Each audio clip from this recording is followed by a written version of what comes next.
Büyü bozduğunu iddia eden dolandırıcının kapısını çaldı. İşlem başladı. Üçüncü kişi de o anları kayıt altına aldı. Çok güzel. Dolandırıcı işe okuduğu suyla yüzlerini yıkatarak başladı. Ardından da çalı süpürgesiyle genç kadını süpürmeye başladı. Çıkmazsanız yapacağım. Vallahi yapacağım günlerde.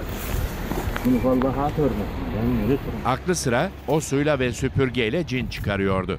Aynı işlemi kadının eşine de yaptı. 16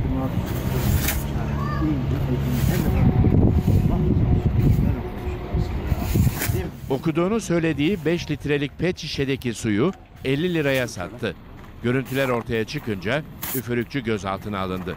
Kabahatler Kanunu'ndan para cezası kesildi, serbest kaldı. 16 Evet, bugün günümdeyim aslında. Her habere yorum yapıyorum ama buna yorum bile yapamıyorum diyeyim. Siz oradan anlayın efendim. Kısa bir ara, ardından devam.